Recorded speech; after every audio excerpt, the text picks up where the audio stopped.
Bueno, buenos días. Hola Flor, creo que estás ahí en el video conectada. Les doy la bienvenida al segundo día de jornada sobre budismo y ecología. Les agradezco por estar acá para seguir dialogando, reflexionando con nuestros ponentes del día de hoy, con Florencia Tola, Juan Pablo Restrepo y con Venerable Damcho, a quienes también queremos agradecerles de parte de todo el equipo por estar acá. Mi nombre es Belén Azarola, soy becaria doctoral del CONICET en Antropología en la Universidad de Buenos Aires y me dedico a estudiar el budismo en la Argentina desde el 2017. Hoy seré quien moderará esta mesa dedicada a perspectivas amerindias y feministas. Serán 3 exposiciones de 20 minutos. Al finalizar cada una de ellas habrá 10 minutos para preguntas. Seguramente no vamos a llegar a responder todas por cuestiones de tiempo, así que desde ya les pido disculpas y también les pido que vayan escribiéndolas en el chat para que el equipo pueda ir recibiéndolas y organizándolas para esos últimos 10 minutos. Acá está Flor, que va a ser nuestra primera ponente. Ella es doctora en Antropología Social y Etnografía por l'École des Hautes Études en Sciences Sociales de París y por la Universidad de Buenos Aires. Es profesora en la misma Universidad de Buenos Aires y en la Universidad Nacional de San Martín. Desde el 2005 es investigadora del Consejo Nacional de Investigaciones Científicas y Técnicas de la Argentina y investigadora asociada del equipo Enseignement et Recherche en Etnología Amérindienne del CNRS de Francia. Desde 1998 realiza investigaciones entre los indígenas Toba, Com del Chaco argentino y hoy su ponencia se titula Múltiples mundos habitados conectados por la compasión y la causalidad, una lectura desde el Gran Chaco. Bueno, bienvenida Flor, gracias por estar acá. Antes que nada quería agradecer a los organizadores por la invitación y especialmente también a Belén, a Zarola y a mis compañeros de mesa. Así que, bueno, voy a comenzar esta presentación desde mi lugar, que como ustedes verán, soy antropóloga y no especialista en budismo, sino que trabajo con un pueblo indígena. Y lo que me propongo hacer en esta charla es delinear algunas características que me parecen clave en la ontología de este pueblo indígena Com o Toba del Gran Chaco argentino, que son fruto de mi trabajo etnográfico que vengo realizando desde el año 97 hasta el presente. De hecho, acá se ve un poco el paso del tiempo en mi etnografía desde el 97 al 2022, con algunos de mis amigos e interlocutores tobas con quienes trabajo y realizo desde entonces mi investigación. Para quienes no estén familiarizados, el Gran Chaco es una región que se encuentra en América del Sur, que comprende Argentina, Bolivia, Paraguay y un poquito de Brasil, en donde viven más de 250.000 pueblos indígenas, o sea, más de 200.000 indígenas, 24 pueblos, muchas familias lingüísticas, entre las cuales está la Guaycurú, que es la familia del pueblo Toba, la familia lingüística del pueblo Toba. Y lo que voy a exponer un poco es fruto de mis investigaciones con ellos. Entonces, como para la mayoría de los pueblos indígenas americanos, los COM sostienen que la vida y la vida social no son exclusivas ni de los seres humanos de este mundo, ni tampoco de este planeta. La vida y la vida social existen en múltiples mundos, es común a otras entidades más allá de los seres humanos, y entre los humanos y estas entidades, y entre los múltiples mundos existen múltiples canales de comunicación, conexión e influencia, tal como se ve en uno de estos dibujos realizado por un indígena en 1987, Ángel, para un colega. La morfología entonces del mundo es para los pueblos chaqueños la consecuencia de la intencionalidad de una pluralidad de seres más allá de los humanos, animales, plantas, dueños de plantas y animales, fenómenos atmosféricos, muertos, espíritus de niños aún no nacidos, astros y antepasados, son algunas de las subjetividades que dieron y que le dan forma no solo al universo, sino también a la vida social de este mundo y a las personas humanas. Ni la mayoría de los animales y plantas son pensados como recursos naturales a explotar, ni los espacios geográficos son pensados como espacios neutros que proveen recursos para la subsistencia, y ni la Tierra es concebida como el único planeta habitado y conocido. Todo esto lo sabemos gracias precisamente a lo que relatan los chamanes, que son quienes emprenden estos viajes por las distintas dimensiones espaciotemporales, y también lo sabemos por los relatos mitológicos que también están vigentes al día de hoy.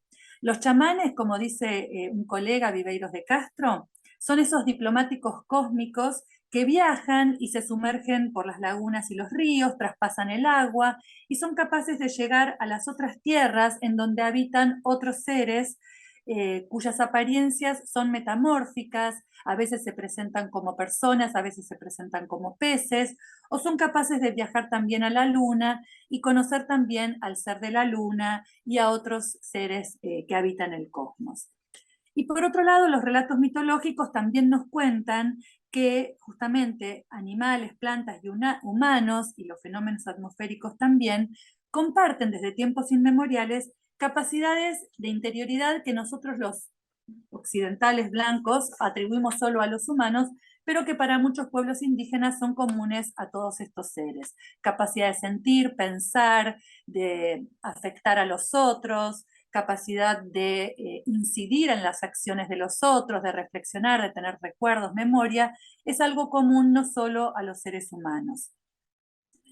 Entonces, podríamos decir que para la mitología chaqueña, el mundo de los Com actuales y el mundo en el que vivimos todos es fruto de sucesivas transformaciones que se fueron dando a lo largo de los siglos y que hubo generación y regeneración tanto de la humanidad como de la tierra y de las múltiples tierras. No solo el antropoceno no es algo nuevo para el Chaco, sino que podríamos incluso hablar de múltiples antropocenos o pluricenos anteriores a la conquista militar que ocurrió a finales de 1800 y que acabó con una forma de vida basada en la autodeterminación.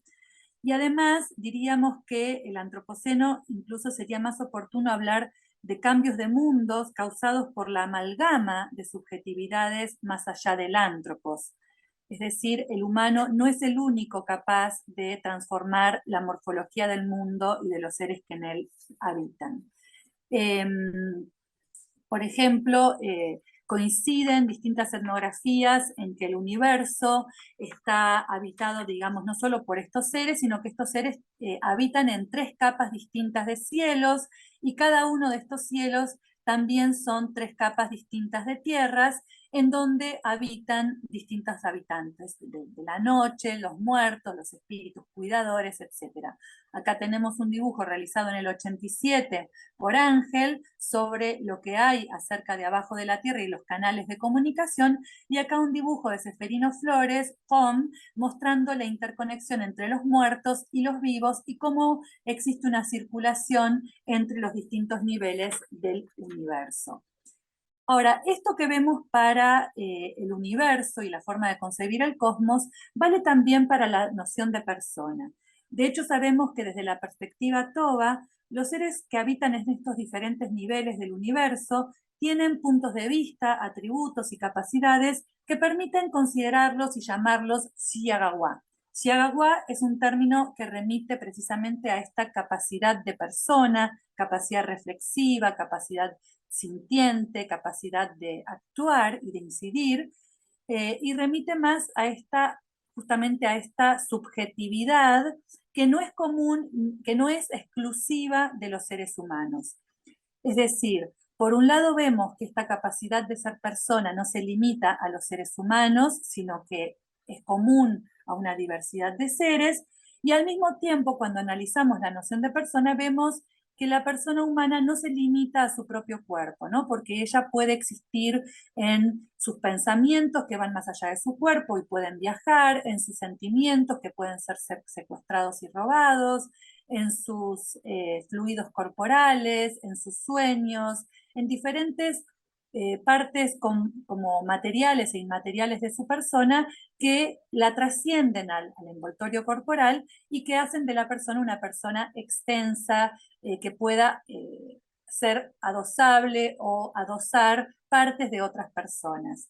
En estas imágenes, por ejemplo, vemos al dueño de los huesos, Pitet, dibujado en 2008 y dibujado en 2013 por dos personas distintas que muestran justamente a este ser que es el que cuida los huesos y que es en el que algún punto causa la muerte de muchas personas, que puede adoptar diferentes formas de corporalidad. También tenemos a otros personajes que son un tipo particular de persona, que son estos dueños. Por ejemplo, acabamos de ver el dueño de los huesos, pero también tenemos el dueño de las plantas. Hay una planta que es la totora, que es la planta que las mujeres indígenas utilizan para hacer sus cesterías, artesanías para comercializar, y la totora, por ejemplo, como se ve en este dibujo, es una planta, es una persona, una mujer, cuyos cabellos son la planta de la totora. Y cada vez que las mujeres tienen que sacar las plantas para poder confeccionar su cestería, tienen que pedirle permiso y despertar la compasión de la dueña de las totoras para que ella les entregue a las mujeres parte de sus cabellos, que son las plantas. Y aquí vemos al dueño de los peces también como figura antropomórfica, pero que es el que cuida a este recurso, diríamos nosotros, que son los peces, y que también trabaja, opera, se moviliza en función de esto que llamamos la lógica de la sumisión, compasión, don. Es decir, los seres humanos se manifiestan en sus plegarias cada vez que van al monte o al agua o a la laguna como seres respetuosos y sumisos que con sus plegarias anhelan despertar la conmiseración, la compasión de estos dueños de las plantas y animales y espacios, para que estos seres, considerados personas, activen, despierten su compasión y entonces, movidos por la compasión, entreguen recursos, nosotros diríamos, o plantas y animales, a los seres humanos. A seres humanos que al mismo tiempo tienen que mostrarse en sus acciones como sumamente respetuosos de las plantas y animales, y este respeto se expresa en no extraer más de lo necesario, ser medidos, ser autocontrolados. ¿Por qué? Porque si hay excesos en el abastecimiento, perfectamente los dueños de plantas y animales podrían sustraer a las plantas y animales para protegerlos de los excesos humanos. Bien, para, digamos, ir cerrando un poco mi presentación, no sé muy bien cuánto tiempo me queda, me gustaría referirme a algunas palabras expresadas por el filósofo Toba o Font Timoteo Francia, con quien trabajé durante más de 10 años antes de que falleciera de tuberculosis. Y el filósofo Font dice así: los indígenas han interpretado otros tipos de leyes que regulan los movimientos naturales de interacción con los agentes transformadores y los componentes del universo. Nosotros pensamos en sistemas cíclicos por medio de fases o momentos que se producen de tiempo en tiempo y permiten la continuidad de la vida para rearmarse en la estructura de los componentes del universo. Y el hombre es parte de ellos.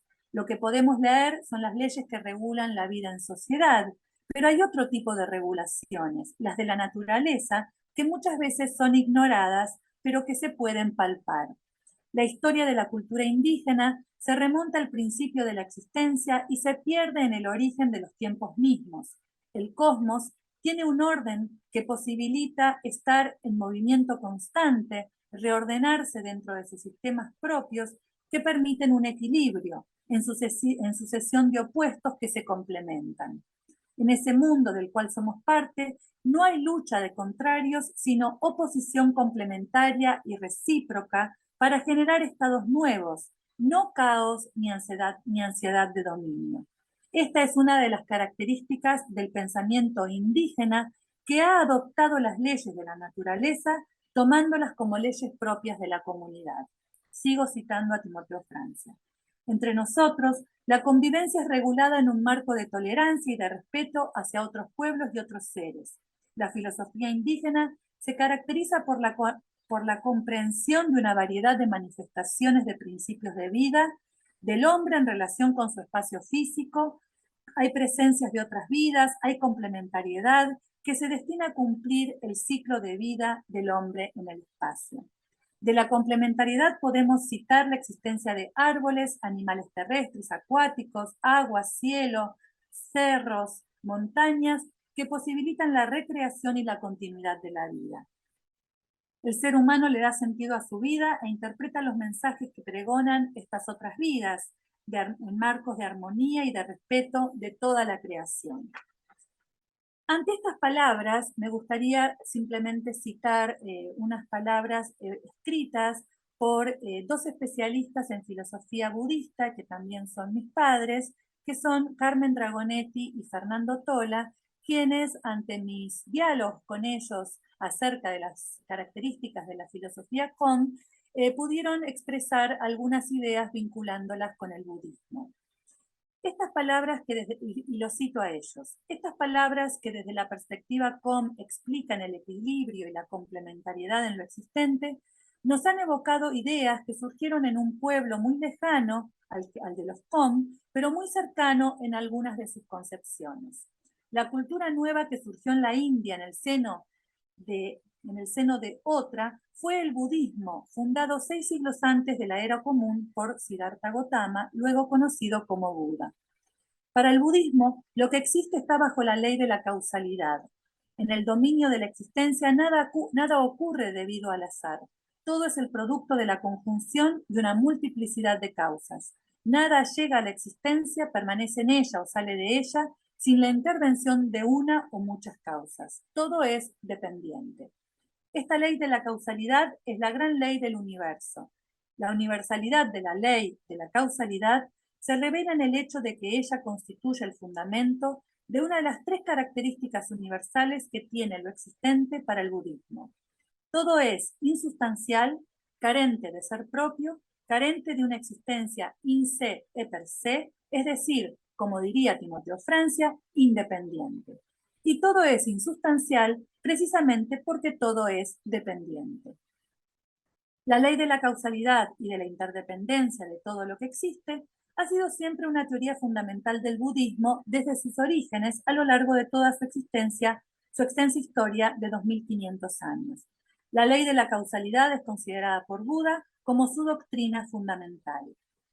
Los componentes del hombre son condicionados porque son producidos por condiciones que se han reunido, es decir, que están juntas porque no existe nada producido por una sola condición. Un proceso similar tiene lugar en relación a los efectos. Cada una de las cosas que son producidas como efectos, actuando como causas, en conjunción con una multiplicidad de otras cosas que también actúan como causas, produce otras cosas como efectos y así en un proceso que no tiene fin. El resultado de esta interdependencia de causas y efectos que compenetra a toda la realidad es una red que interrelaciona a todas las cosas existentes entre sí, momentáneas, evanescentes, interconectadas por relaciones de causalidad, actuando todas ellas al mismo tiempo como efecto y como causa. La universal interdependencia es otra gran ley de la existencia, y sobre ella el budismo construye una ética de la solidaridad entre todos los seres vivos, humanos, animales, plantas, la naturaleza no consciente y las cosas, tal como hemos podido adelantar al referirme a la filosofía Con. El destino de los seres, en todos sus aspectos, depende de sus actos, de su karma, en el caso de los Con, de su responsabilidad y de su mesura y autocontrol.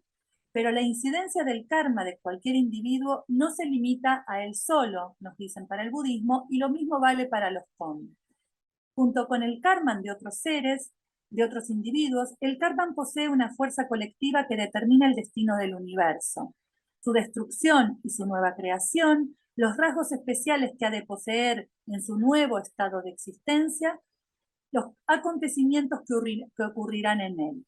Esta doctrina es mencionada por Vasubandhu en su texto Abhidharmakoša al describir el mundo en el que los seres han de existir. Y dice así Vasubandhu: debido al crimen incesante practicado por los hombres, las cosas externas, las plantas y la tierra se tornan de poca vitalidad. Debido al robo, están sometidas a lluvias de piedras y polvo. Debido a la mentira, ellas tienen mal olor. Debido a la calumnia, ellas suben y bajan. Debido a las palabras rudas, ellas están impregnadas de sal y son áridas. Son tierras pobres, malas. Cuando existe la charla vana, el cambio de estaciones es irregular. Debido a la codicia, las tierras producen frutos secos. Debido a las malicias, ellas producen frutos ácidos. Debido a los puntos de vista erróneos, ellas producen pocos frutos o no producen ningún fruto. Este es el efecto del poder soberano de las malas acciones.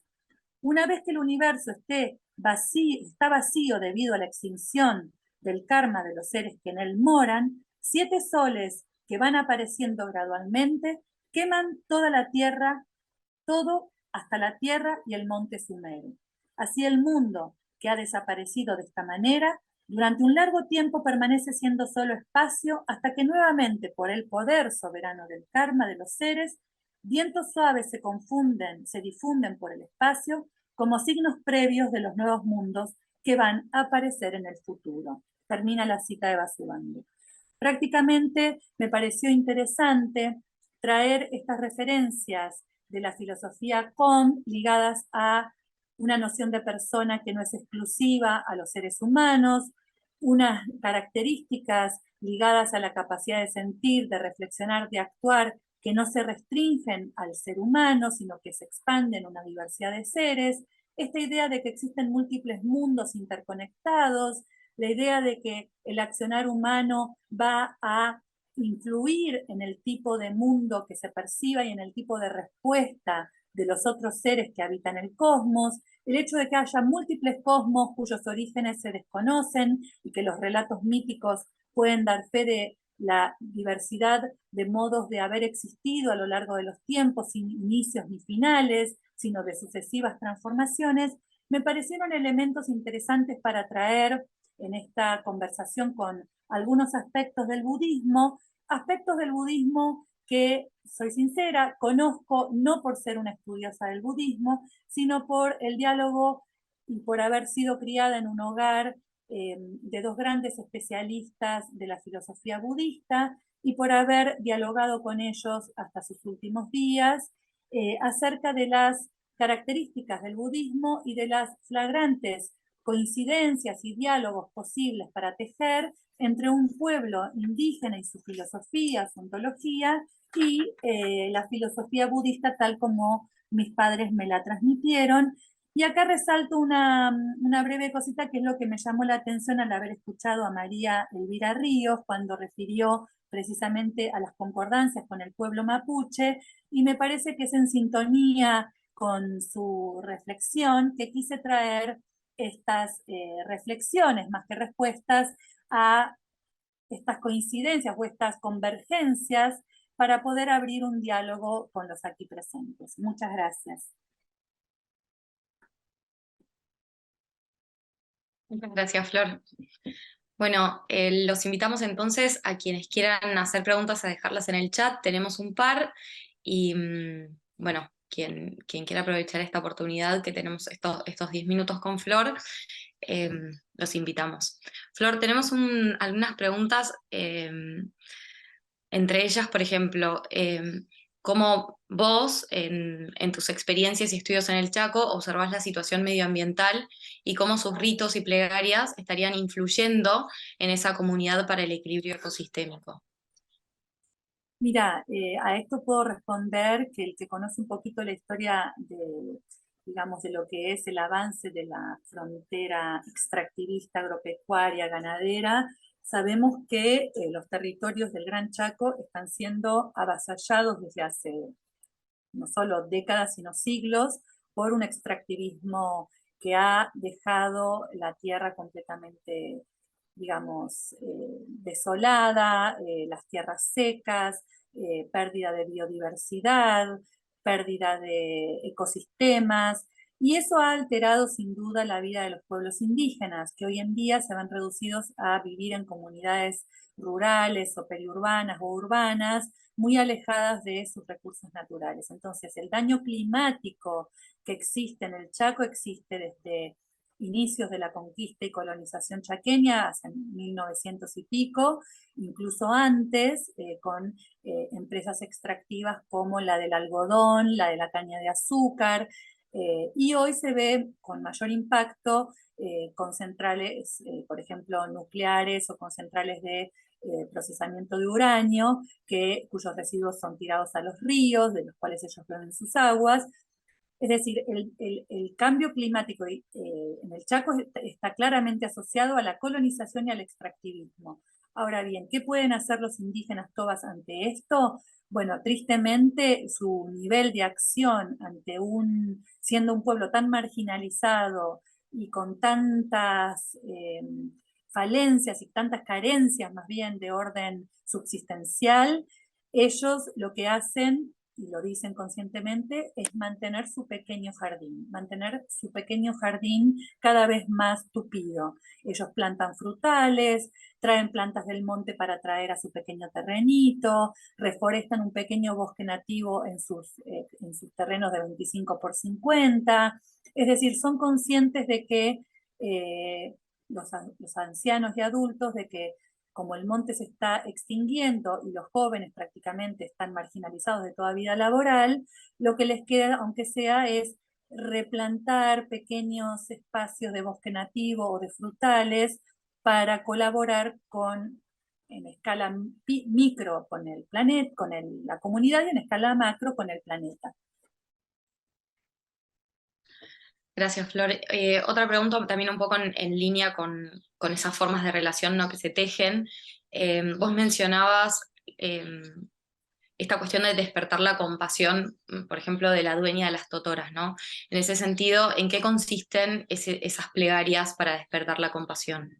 Bien, esas plegarias han sido analizadas en antropología chaqueña y en lingüística por Cristina Messineo y otros especialistas, y esas plegarias tienen fórmulas lingüísticas bien pautadas, no son improvisadas para nada, sino que se rigen bajo unas cuestiones gramaticales, léxicas, morfológicas muy estrictas, pero básicamente, a grosso modo, podría decir, tenía algunas para mencionar, pero bueno, puedo decir que esas plegarias tienden a el no uso del imperativo, sino más bien al uso de decir sería lindo que, cómo me gustaría que, qué lindo sería si, es decir, expresiones que buscan mostrar una actitud no impositiva ni autoritaria, primero, sino una actitud en donde se muestra que el ser humano está por debajo, en términos morales y en términos de poder, a estos seres, que si ven esta actitud humilde del humano, que no le dice, bueno, dame una planta, dame presas, dame recursos, si lo ven más bien humilde en su pedido, y además ven que utiliza la palabra, por ejemplo, muy común en todas ellas, que es achogorén, significa tenme compasión, quereme. La palabra tener compasión es la equivalente a amar o querer. Es decir, que aquel que quiere que le tengan compasión, quiere ser querido, y tener compasión significa querer. Y se usa en muchos contextos comunicativos, entre un hermano mayor, un hermano menor, un padre, un hijo, el ser humano que cuida las plantas y los humanos, como mostrando que es una lógica que rige toda la vida social de los POM, no solo entre humanos y no humanos, sino también entre los seres humanos, que es yo necesito, por favor dame, necesito, soy carente, necesito tu compasión, necesito tu benevolencia. Y ahí el ser no humano o el ser que detenta más poder se siente conmovido, tocado su corazón, como dicen ellos, y es por eso que decide dar. Claro, me hace pensar en esto que decías de lo de la convivencia en la cita del final, sobre la convivencia, ¿no?, y la dominación, esas distintas formas de relación, eh, que me lleva a pensar en ese sentido, si tenés ciertas ideas sobre de qué maneras estas perspectivas pueden contribuir a pensar estrategias frente a esta emergencia climática. Mira, yo creo que los pueblos indígenas, como dice Ailton Krenak, David Copenagua, son un proyecto de futuro. Están hablando de un porvenir al que creo yo que los que no somos indígenas y tenemos cierta sensibilidad, deberíamos prestarle atención. ¿Por qué? No para devenir indígenas, sino para tomarlos como ejemplos de un mundo posible.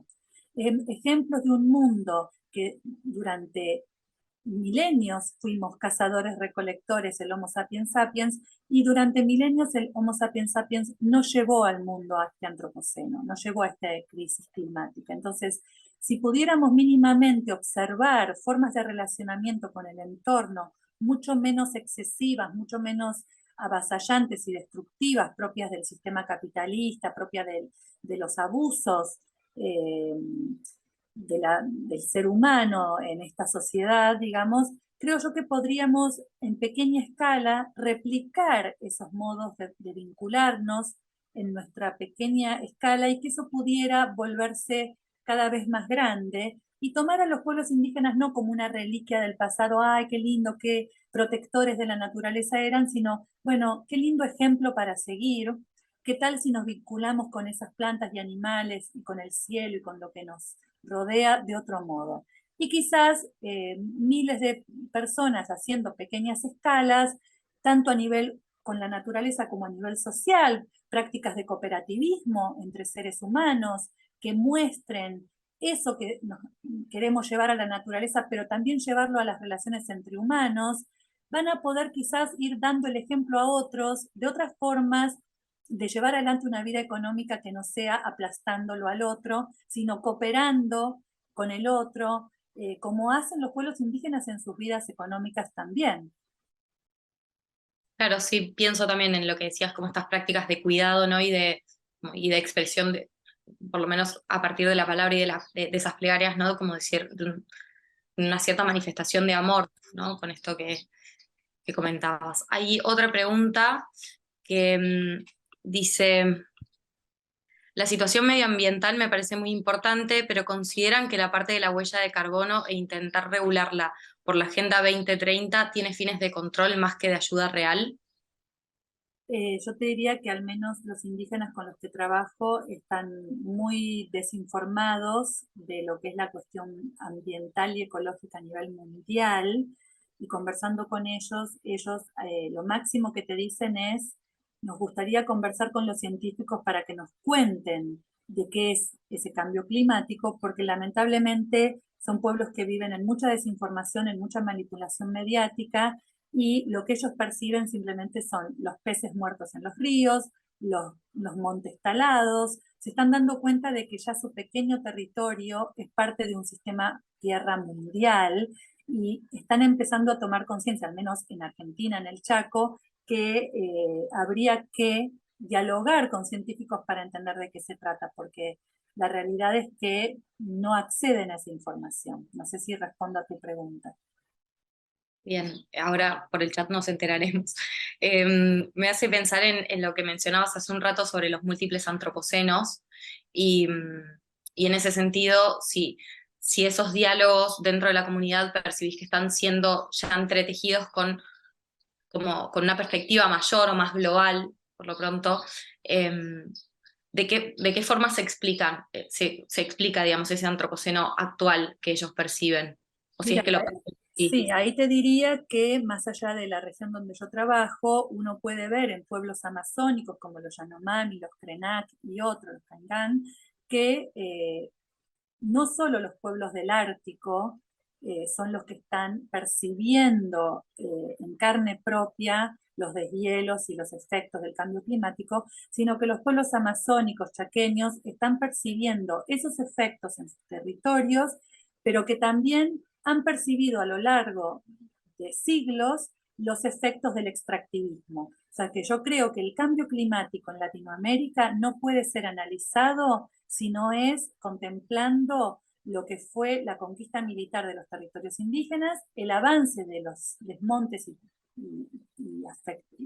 formas de afectar al territorio, porque uno ve que cuando ve desde Google, cuando hay territorios que conservan biodiversidad y que conservan territorio y monte, son los territorios indígenas, mientras que alrededor está todo deforestado y todo ganadería y agro. Entonces, yo diría que los pueblos ya no están por fuera de lo global, estos pueblos indígenas se están dando cuenta, tanto por esos antropocenos antiguos, que son los finales del mundo debido a la conquista militar, a los tempranos extractivismos, como al antropoceno contemporáneo, que es el capitalismo exacerbado, que para ellos, por ejemplo, el COVID fue un final de mundo porque mató a mucha gente y realmente representó una nueva forma de recrearse en este mundo, conviviendo con virus que no existían. Entonces, creo yo que hay muchos pueblos, como los Yanomami, como decía antes, los Krenak, los Tobas,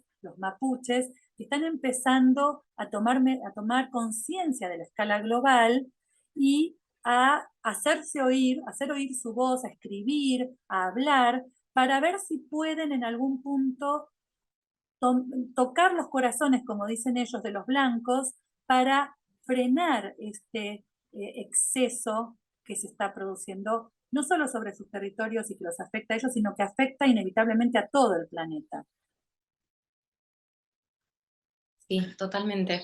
Bueno, voy a ver si hay alguna otra pregunta. Me parece que en ese sentido como que hay una línea compartida, como lo que vos planteabas, ¿no? Entre esta perspectiva, por lo menos, y perspectivas budistas, y lo que retomabas de Carmen y Fernando. Eh, Está Juanpa conectado. No sé si él también quiere yo sé que tienen un vínculo, de hecho, por el resumen de Juanpa, hay ciertas cuestiones que estuvieron pensando en conjunto, quizás él tenga ganas de hacer alguna pregunta, quedan unos minutos más, sino para empezar con su ponencia. Igualmente me parece, Flor, que dejaste como líneas bastante claras entre esas similitudes posibles y lo que puede aportar esa escucha, ¿no? Y ese ejemplo. Bueno, precisamente el texto Reflexiones Dislocadas es un libro que reúne post-mortem los escritos de Timoteo Francia, que fue un amigo e interlocutor con, y quien antes de morir me legó toda su obra de 30 años de escritura. En ese libro, este filósofo indígena reflexiona sobre relaciones con la naturaleza, las cuestiones políticas, sociales, las relaciones entre los géneros, las relaciones con el planeta y con la Tierra, y sería como una filosofía enraizada en la Tierra, como él dice, como una filosofía que surge no desde su mente abstracta y de pensar abstractamente problemas ajenos, sino desde su contacto con la tierra a partir del hecho de haber sido cazador, recolector, de haber escuchado a los ancianos y de haber también haberse capacitado y formado en cuestiones de derecho, filosofía, etc. Lamentablemente Timoteo murió de tuberculosis en un ámbito de mucha marginalidad cuando tenía 40 años, pero cuando yo le presenté estos escritos y conversaba con Carmen Rabonetti y Fernando Tola acerca de Timoteo Francia, a quien conocieron por otra parte, no dejaban de estar sorprendidos de las coincidencias con la filosofía budista y también repetían algo muy triste que es qué hubiera sido, o sea, una pregunta que en términos de la historia por ahí no vale, pero que ameritaba su sensibilidad, que es qué hubiera sido si a los tobas les hubieran dejado ser, les hubieran dejado ser. Es decir, como dice Timoteo, nosotros somos lo que somos porque no nos permitieron seguir siendo lo que éramos. La conquista y colonización no solo acabó con una forma de vida, con una forma, digamos, de vincularse con la naturaleza, con el entorno, con los blancos, sino que en algún punto discriminó sus ontologías y sus filosofías y sus formas de vincularse con todo lo existente, aunque no lo mató claramente, pero los alteró. Y entonces mis padres siempre decían, ¿qué hubiera sido si eso no hubiera ocurrido? Porque quizás el pensamiento filosófico Hong hubiera podido continuar y llegar como decían ellos, ¿no? O sea, así como Occidente y el eurocentrismo durante a lo largo de su historia diferenció la filosofía occidental del pensamiento de la India, bajándolo de escalafón, digamos, lo mismo ha hecho con las filosofías no occidentales amerindias, africanas. Entonces, ¿qué hubiera pasado si los tobas hubieran podido continuar ese proceso? Pero bueno, nunca lo sabremos porque fueron colonizados, ¿no? Pero mis padres estaban siempre como muy sensibles ante esta semejanzas, ante estas coincidencias de ciertos valores fundamentales del budismo y ciertos valores fundamentales de las filosofías indígenas, al menos expresadas por Timoteo Francia. Bueno, gracias, Flor, gracias por tu tiempo.